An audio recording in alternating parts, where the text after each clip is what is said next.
Vous écoutez l'émission Il est écrit en balado-diffusion. Il est écrit, c'est un autre regard sur le monde et nous-mêmes à la lumière des pages de la Bible. Bonne écoute.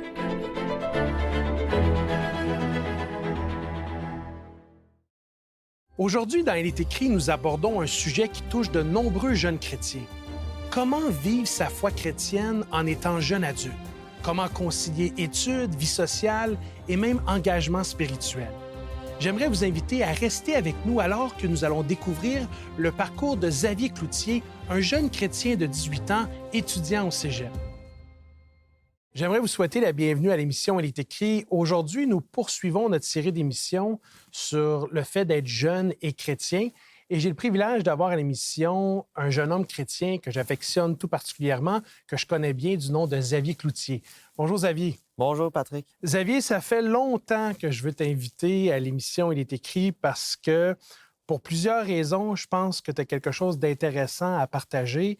En plus d'être jeune, chrétien, étudiant, mais aussi entrepreneur, et on va déballer tout ça ensemble. Écoute, je sais qu'aujourd'hui, c'est pas évident d'être chrétien, surtout quand on est jeune. Puis j'aimerais te demander de partager avec nous comment tu as découvert le christianisme. Je sais que, ta famille a baigné là-dedans depuis un certain temps. Comment tu as vécu ça, d'être élevé dans une famille chrétienne? Absolument. Bien, merci Patrick pour l'invitation. En fait, comme tu dis, j'ai grandi dans une famille chrétienne. Puis on avait l'habitude d'aller à l'église à chaque semaine. Et puis j'ai grandi aussi avec des amis qui étaient dans une école chrétienne. Donc j'ai vraiment eu le privilège d'avoir cet environnement-là depuis que j'étais très jeune. Mais malgré tout ça, je pense qu'à mesure qu'on est jeune puis qu'on est pratiquement né dans le christianisme, des fois on peut se poser des questions puis se dire un peu: est-ce que j'ai vraiment pris la décision d'être ici? Qu'est-ce qui fait que je sois ici? Comment est-ce que je vis ma relation avec Dieu, finalement? As-tu eu le sentiment, à un certain âge, puis par curiosité, je te pose la question, où tu te sentais peut-être un peu différent des autres? Puis est-ce que ça a eu un impact négatif ou positif? Parce qu'à un moment donné, on ne va pas se leurrer là, quand on regarde le style de vie des chrétiens, puis la façon dont d'autres personnes en société choisissent de vivre leur vie, il y a quand même certaines différences. Certainement, certainement. Bien, déjà, je pense que quand on va à l'école, quand on est jeune, on a beaucoup d'influence autour de nous et tout. Et puis, c'est sûr que je me suis senti différent d'une certaine façon, mais grâce à l'éducation que j'ai eue avec les parents aussi que j'avais, que j'ai pu comprendre qu'on est différent, mais on n'est pas... Autrement dit, c'est pas négatif, c'est quelque chose de positif d'avoir la foi, d'avoir Dieu dans sa vie, d'avoir cet espoir-là. Et puis, j'ai eu le privilège depuis un jeune âge quand même de pas être dérangé, mettons, par ce fait-là, mais d'être fier, autrement dit, d'être différent. Je trouve ça intéressant parce que, évidemment, tu nommes cette différence-là d'être chrétien comparativement à d'autres styles de vie qui nous sont proposés en société. Puis tu dis, en fait, pour moi, c'était une différence, mais une différence, en fait, qui était positive grâce à l'influence de mes parents. Mais force est d'admettre que, puis moi aussi, j'ai un parcours un peu semblable au tien où j'ai été élevé par une mère chrétienne. Dans ce contexte-là, à un moment donné, moi, j'ai dû m'approprier ma propre foi. C'est-à-dire que tout petit, c'était la foi de mes parents, puis ça m'est enseigné. Dans ton cas, à quel âge, tu dirais, ça a commencé à être plus assimilé, intégré, puis davantage un choix personnel qu'un environnement familial chrétien? En fait, je pense que c'est un processus. Je dirais pas que c'est à un certain âge que tout d'un coup, tout a changé. À mesure que j'ai grandi, que j'ai posé les questions, que j'ai essayé de me renseigner et puis de développer justement dans ma relation avec Dieu, j'ai pu avoir l'occasion de vivre des expériences personnelles justement qui m'ont permis de vraiment vivre ma foi puis me l'approprier à moi. Parce que c'est vrai, comme tu dis, quand on grandit, c'est l'expérience de nos parents, on lui fait confiance et tout, mais éventuellement, c'est le plan de Dieu, mais c'est aussi pour notre vie personnelle. C'est l'occasion de vraiment d'avoir des expériences qui nous permettent de... Là, on rentre dans des questions peut-être un peu plus, pas nécessairement intenses, mais peut-être un peu plus intimes dans la mesure où j'aimerais que tu me parles de comment tu vis ta relation avec Dieu. Pour toi, là, ça se décrit comment, ça s'explique comment ton amitié avec Dieu, dans le concret, là, dans le quotidien.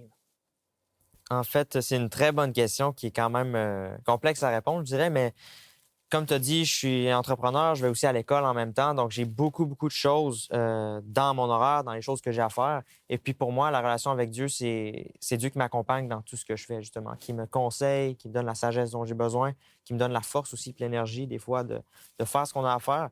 Et puis toujours, au final, tout ce qu'on fait, c'est pour sa gloire. Donc finalement, d'avoir vraiment Dieu dans ma vie, ça me permet de pouvoir vivre avec un objectif et un but en sachant que ce que je fais, ça rend gloire à Dieu. Outre aller à l'église, fréquenter des groupes d'études de Bible, toi-même prendre un moment à lire la Bible pour te nourrir spirituellement, y a-tu d'autres activités que tu pratiques dans ton quotidien, dans le fond, qui t'aident à maintenir ta connexion avec Dieu? Bien, certainement. Certainement, je peux penser, par exemple, à la prière. Je sais que c'est pas quelque chose qui est commun, qu'on discute souvent avec les gens, mais en réalité, la prière, ça nous permet de rester connecté avec Dieu, d'avoir sa force, d'avoir, comme je disais tantôt, sa sagesse. Une fois qu'on a des décisions qui sont difficiles à prendre ou des défis qu'on traverse, Dieu est là pour nous aider dans ça. Et puis, non seulement ça, mais pas juste quand ça va mal, mais aussi quand ça va bien. Dieu est là pour nous aider à développer notre relation avec lui, à apprendre à le connaître davantage. Parce que Dieu nous parle dans sa parole, comme on a mentionné tantôt, puis par les autres aussi qui nous entourent quand on est à l'Église. Mais aussi, Dieu nous écoute, puis il nous entend, puis il répond à nos prières. Ça ressemble à quoi ta vie de prière? Est-ce que c'est plus des moments précis où, exemple, tu te lèves le matin puis tu commences ta journée avec Dieu en prière? Ou c'est plus, évidemment, tu as une journée qui est très chargée. Là, tantôt, on va parler un peu de tes études, puis le fait que tu es aussi cofondateur d'une entreprise, donc entrepreneur. Ou est-ce que c'est plus à des moments dans la journée ou quand tu es en déplacement en auto? Comment tu décris ta vie de prière?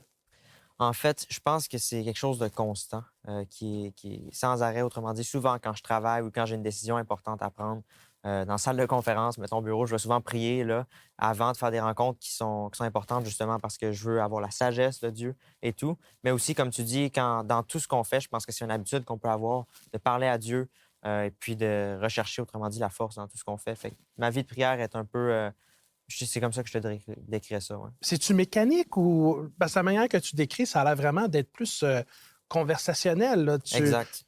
Tu parles à Dieu dans le moment présent par rapport à tes besoins très concrets, puis tu as ce sentiment-là que Dieu t'écoute, puis que Dieu répond à sa façon à tes besoins?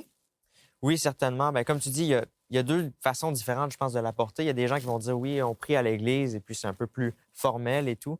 Mais il n'y a rien qui dit que nous, comme jeunes ou même sans avoir beaucoup d'expérience avec Dieu, qu'on peut approcher Dieu et puis lui parler, comme tu dis, de façon conversationnelle un peu. On peut avoir une discussion avec Dieu, là. Quelqu'un qui regarde ça de l'extérieur, forcé d'admettre que ça a l'air un peu particulier. Là. C'est sûr. 18 ans, va à l'Église, croit en Dieu, lit la Bible, Jésus est au cœur de tout ça, parle à Dieu comme un ami par la prière. Quel bienfait t'en retire de choisir consciemment, parce que là, il n'y a personne qui te tord le bras là, Non. d'être dans la chrétienté. Quel bienfait ça t'apporte? Comment est-ce que ça t'aide dans ta vie? En fait, je pense que c'est ce qui donne le sens à la vie. La raison pour laquelle on est sur la Terre, c'est vraiment pour pouvoir servir Dieu. Puis je pense qu'il y a beaucoup de gens qui cherchent justement cette raison-là d'être dans le monde aujourd'hui et puis qui ont besoin de ça. Puis au-delà juste de qu'est-ce qu'il y en a pour moi, je pense que c'est qu'est-ce qu'il y en a pour les autres aussi. Le fait d'être chrétien me permet de pouvoir apporter la bonne nouvelle, pouvoir être quelqu'un qui est, comme on disait tantôt, qui vise toujours l'excellence, qui a évidemment aussi le plus possible une bonne relation avec les gens qui l'entourent. Fait que je pense qu'au-delà de juste regarder qu'est-ce que nous, on peut en tirer, c'est aussi qu'est-ce qu'on peut donner à partir de ça. Je trouve ça très intéressant. Honnêtement, je ne m'attendais pas à cette réponse-là, mais j'ai le goût de faire du pouce là-dessus parce que souvent, des fois, on aborde Dieu un peu comme un dépanneur par rapport à qu'est-ce que lui peut nous donner. Puis on ne réalise pas que dans notre relation avec lui, quand il vit en nous, ben notre regard doit être tourné sur les autres. Et donc, on est là pour aider les autres, servir les autres. Là, tu es au cégep. Puis, moi-même, je suis allé au cégep. D'autres personnes qu'on côtoie dans notre entourage sont allées où ils sont. Tu as fréquenté une école chrétienne quand tu étais plus jeune. Oui. Là, tu es dans un cégep public. Tu vois autour de toi les différentes influences qui te sont proposées. Quel regard est-ce que tu as là-dessus? Est-ce que c'est tentant pour toi de mettre de côté le christianisme puis peut-être de t'ouvrir à d'autres styles de vie proposer? Comment tu navigues tout ça? En fait, je pense que c'est une très bonne question. Puis le monde pourrait dire, ah, ça peut être tentant. Est-ce que tu veux changer de vie et tout? Je pense que je sais qui je suis et qui je veux être aussi. Donc, je reste fidèle à ça. Mais je pense qu'au contraire, le fait d'être différent dans un monde où tout est peut-être à l'envers, je dirais, nous permet d'avoir un contact avec ces jeunes-là et pouvoir, moi aussi, leur permettre de leur partager le sens que j'ai trouvé à la vie, à quel point Dieu peut changer notre vie, justement, de tous les jours. Fait que, comment je vis ça, je dirais, en l'approchant d'une façon où est-ce que ces jeunes-là peuvent aussi retirer, justement, du bien du fait que j'aille cette relation-là avec Dieu et non pas de se dire, je me protège de l'influence, mais je peux devenir l'influence. Parce que forcé d'admettre qu'on est dans une société aujourd'hui où, puis moi je regarde différents podcasts qui nous sont proposés sur les réseaux sociaux et tout, dans certains contextes, et je ne veux pas généraliser, mais dans certains contextes, les jeunes de 18-25, l'alcool coule à flot, le vapotage, il y en a beaucoup. Toute la question aussi là, de l'ouverture sur toutes les possibilités en ce qui concerne la sexualité. Puis, même peut-être aussi des styles de vie qui ne sont pas dans la norme. Dans le fond, toi, tu considères ta différence en tant que chrétien comme étant un avantage? Parce que c'est vraiment aux antipodes. Là. Le christianisme propose autre chose que qu'est-ce qui semble être une certaine norme dans la société aujourd'hui. C'est sûr, je comprends ça. Je comprends, puis je suis d'accord avec toi. Mais en réalité, je pense que vraiment, à force d'être justement différent un peu de ce genre de société-là, on finit par s'entourer de personnes qui sont comme nous. Puis juste comme ça, c'est arrivé à force de travailler ou du monde que j'ai rencontré à l'école aussi. J'ai rencontré soit des gens qui sont chrétiens ou des gens qui ne le sont pas, mais qu'on dirait presque qu'ils sont parce qu'ils boivent pas, ils n'ont pas de genre de consommation comme tu parlais, ils ont une structure bien établie à leur vie, ils promouvoient, autrement dit, des bonnes habitudes de vie qui sont quelque chose qui vient par défaut quand on souhaite suivre Dieu et le glorifier. Mais je pense que c'est quelque chose qui vient naturellement à force de vouloir s'entourer des personnes qui sont comme nous ou qui sont comme qui on veut devenir. On peut s'entourer justement des bonnes personnes aussi. Ça, je trouve ça intéressant parce que je pense que c'est important. Puis même moi, qui est rendu dans la quarantaine, là, bien sonné, c'est quelque chose qui me fait énormément de bien de m'entourer de personnes qui ont les mêmes valeurs que moi et qui partagent aussi les mêmes croyances que moi. Le but, c'est certainement pas de s'isoler parce que j'entends ce que tu dis, c'est aussi d'être en lien avec d'autres qui partagent pas non plus les mêmes croyances, mais de pouvoir être une influence positive sur eux. Absolument. Tu parlais de viser l'excellence, de savoir qui on est, puis ça, c'est à la lumière de ce que Jésus nous propose comme projet de vie. Tu es au cégep. C'est quoi un peu tes objectifs par rapport à tes études de postsecondaire? En fait, comme tu as dit, je suis aux études présentement. Je suis au cégep en sciences de la nature. Il y a du monde qui m'ont dit un peu, si tu n'es pas sûr de qu'est-ce que tu veux faire plus tard, pourquoi est-ce que tu es là-dedans? En fait, j'aime beaucoup étudier, j'aime beaucoup les sciences et tout ça, donc j'ai décidé de prendre ce programme-là parce que c'est un peu un pré-universitaire général. Mais en même temps que j'étudie, j'ai aussi démarré mon entreprise. Donc, je travaille en marketing, en création de contenu, en publicité. C'est quelque chose qui me passionne vraiment, puis ouais, c'est quelque chose que je veux poursuivre dans le futur aussi. Donc, étudiant au cégep, en plus de ça, entrepreneur, incorporé, entreprise qui se nomme Orbitrends. Ouais. Si ma mémoire est bonne. Tout à l'heure, tu as parlé de la Bible, tu as parlé d'aller à l'Église, tu as parlé des groupes chrétiens et de prière. J'aimerais qu'on revienne à la Bible aussi, parce qu'évidemment, l'émission se nomme « Il est écrit ». Ce serait mal vu de ne pas ouvrir le texte. Y a-t-il un passage dans la Bible qui t'interpelle peut-être plus qu'un autre dans le contexte du fait que tu es jeune et chrétien? Oui, absolument. En fait, j'aime beaucoup le texte de l'apôtre Paul qui parle à Timothée. De mémoire, c'est 1 Timothée, chapitre 4, effectivement. 1 Timothée, chapitre 4, verset 12. Longtemps, moi aussi, dans la vingtaine, je me suis fié à ce texte-là. C'est un texte qui est très encourageant. Est-ce que tu l'as devant toi? Oui, je peux le lire. OK, je vais t'inviter à le lire. 1 Timothée, chapitre 4, verset 12. Ça nous dit que personne ne méprise ta jeunesse, mais sois un modèle pour les fidèles en parole, en conduite, en charité, en foi et en pureté. Ça revient un peu à ce que tu disais tout à l'heure dans cette idée où est-ce que ta connexion à Jésus, le fait d'être en relation avec Dieu, ça t'amène à vouloir aider les autres, puis aussi être un exemple et une influence positive sur les autres, à l'ère des influenceurs, influenceuses, d'être une influence. Puis ici, Paul dit justement à Timothée de ne pas se laisser mépriser. Est-ce que ça t'arrive de te sentir un peu méprisé? Un, parce que tu es jeune, puis deux, parce que tu es chrétien, puis tu n'es pas tout à fait dans la norme que la société nous propose? Bien, je pense que c'est un choix à faire. Puis c'est pour ça que l'apôtre Paul, dans le verset, lui dit « Ne laisse personne, autrement dit, que personne ne méprise ta jeunesse. Laisse pas le monde mépriser ta jeunesse. » Je pense que c'est un choix qu'on a à faire. Au début, quand je commençais, ça m'est peut-être arrivé un peu. Et puis, avec le temps, j'ai appris. Je pense que le fait d'être confiant, justement, dans ce qu'on fait, dans ce qu'on apporte, et aussi, comme on dit, de devenir le modèle pour les autres, comme on parlait tantôt de donner un exemple, c'est quelque chose de vraiment important. Je pense que ce qu'on laisse nous influencer ou nous contrôler, bien, c'est notre choix. Et puis, dans ce contexte-là, je pense que Dieu aussi nous recommande de dire que personne ne méprise ta jeunesse, puis vas-y, va de l'avant.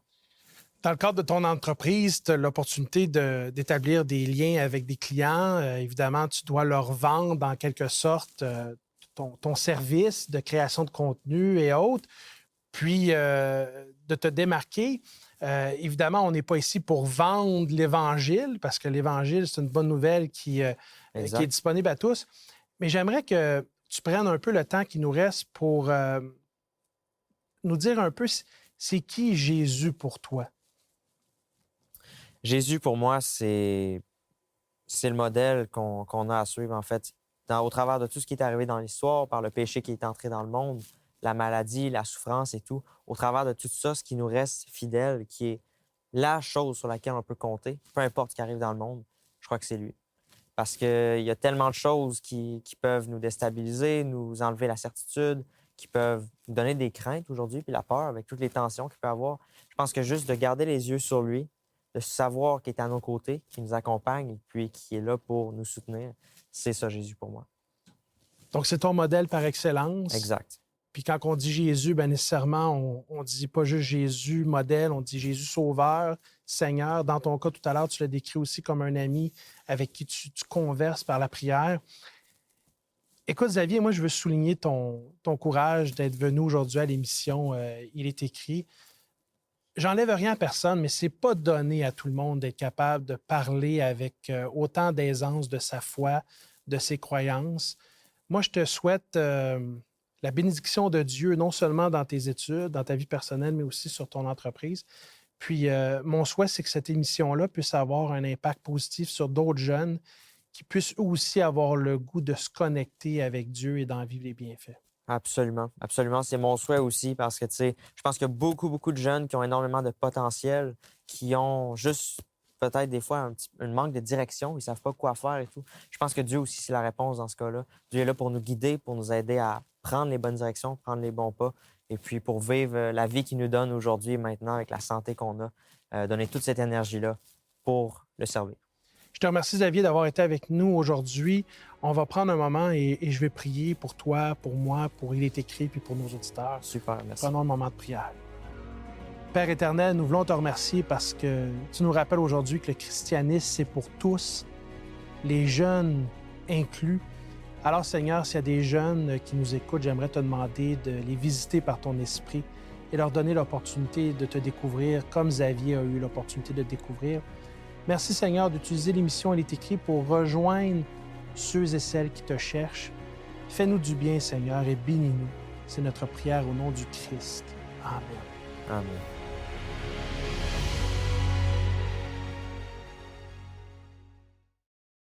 Je vous donnerai un cœur nouveau et je mettrai en vous un esprit nouveau.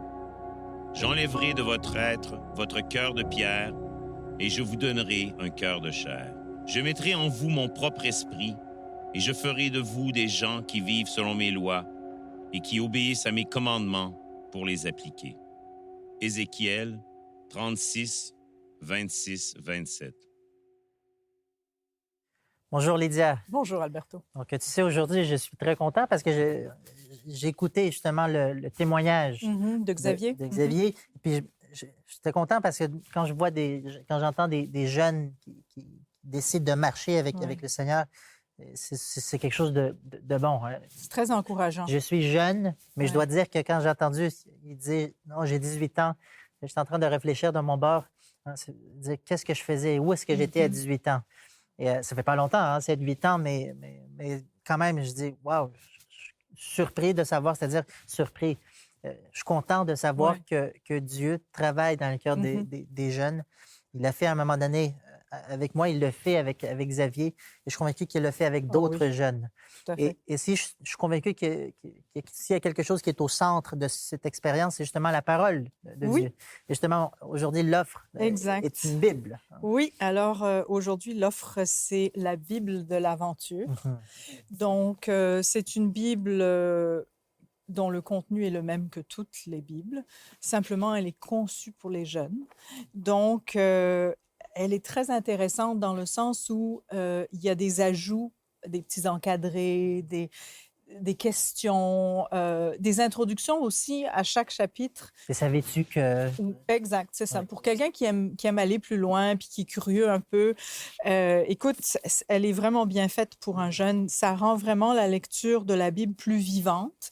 Puis d'abord, le fait qu'elle soit écrite aussi dans un français courant, ça la rend très facile à lire. Et puis, il y a aussi des petits ajouts au début et à la fin qui rendent aussi... Ça complète un peu le tout pour rendre l'expérience vraiment très, je dirais, motivante pour un jeune. Oui, c'est ça. Donc, autrement dit, c'est la Bible. Hein? Oui. Sauf qu'elle contient, comme tu mentionnais, des encadrés, des ajouts pour pouvoir guider ce jeune explorateur à travers la parole de Dieu. J'avais également à la toute fin, il y a des tables qui vont expliquer les poids qui sont utilisés dans la Bible. Les mesures et tout ça. Puis il y a aussi une petite concordance et tout. Donc, c'est vraiment une Bible qui est complète pour un jeune. Voilà. Donc, on l'offre pour combien? 68 $ plus les frais de poste. Mais c'est un bon investissement. Oui. C'est la parole de Dieu à la fin de la journée. Puis je suis convaincu qu'il y a des jeunes qui apprécient déjà oui, écoute, j'ai des jeunes qui sont venus spécialement au bureau pour chercher cette Bible-là. Oui. Donc, je voudrais te remercier de présenter cette Bible. Et puis, écoute, moi, ça me fait plaisir. Plus de jeunes vont la lire, mieux ça sera. Oui, tout à fait. J'aimerais vous inviter à pouvoir... vous procurer pour vous cette Bible de l'aventure ou pour quelqu'un, un jeune que vous aimeriez voir dans le royaume de Dieu, voici nos coordonnées. Vous pouvez commander l'offre de la semaine sur notre site internet ilestécrit.tv ou nous joindre par téléphone au 514-729-3515 ou sans frais au 1-866-729-3515. Voici également notre adresse. Il est écrit Case postale 99, succursale Rosemont, Montréal, H1X3B6. J'aimerais vous inviter à demeurer des nôtres alors que Caroline va nous présenter une nouvelle loi de la santé.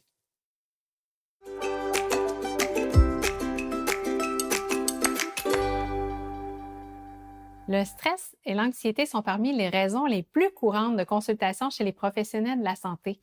Ils sont responsables de nombreux problèmes de santé physique qui auraient pu être évités avec une saine gestion du stress. Vous me direz, c'est bien facile à dire, mais pas facile à faire. Je vous l'accorde. Les gens sont de plus en plus conscients que le stress et l'anxiété sont la plupart du temps source de maladies, qu'il faut s'en occuper sérieusement. Mais attention, certains traitements très en vogue, qui sont soi-disant merveilleux, peuvent s'avérer néfastes, voire même dangereux. Je fais référence ici, entre autres, à certaines formes de méditation. Alors, avant de vous lancer dans la méditation, assurez-vous de bien vous renseigner et faites-vous guider par des professionnels qualifiés et surtout, demandez quels sont les risques. Le but de ma capsule aujourd'hui, c'est de vous encourager à pratiquer certaines choses simples, mais qui peuvent contribuer à votre bien-être et vous aider à mieux gérer le stress et l'anxiété. Et en passant dans ce domaine aussi, la prévention est souhaitable parce que personne n'est à l'abri des effets néfastes du stress. Je vais vous donner 5 suggestions de choses qui ont fait leur preuve scientifiquement. 1. Faites de l'exercice. Je vous en parle souvent, mais avec nos 640 muscles et environ 360 articulations, il faut bien que ça bouge tout ça. En plus, la production de certaines hormones qui aident à mieux gérer le stress augmente lorsqu'on s'active et les effets durent pendant plusieurs heures après l'exercice. Je parle de la dopamine, de la sérotonine, du cortisol, des endorphines. Plusieurs fois par jour, prenez des respirations profondes. C'est gratuit et vraiment bénéfique. Troisièmement, la massothérapie. Faites-vous masser. C'est très bénéfique pour diminuer le stress et l'anxiété. Impliquez-vous dans une cause sociale, aidez les autres, ça peut augmenter aussi la production d'endorphines, l'hormone du bonheur. Et finalement, ayez une vie spirituelle active. Avoir Dieu comme meilleur ami, c'est tellement apaisant.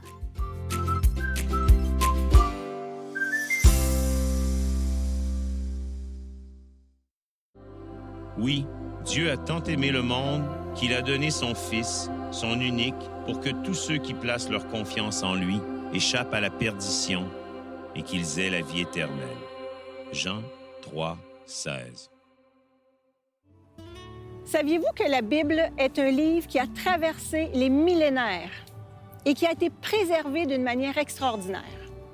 Elle est traduite en 2200 langues à travers le monde. Peut-être que Dieu a quelque chose à nous dire à travers ce livre. À l'époque où nous vivons, il est peut-être temps de la lire.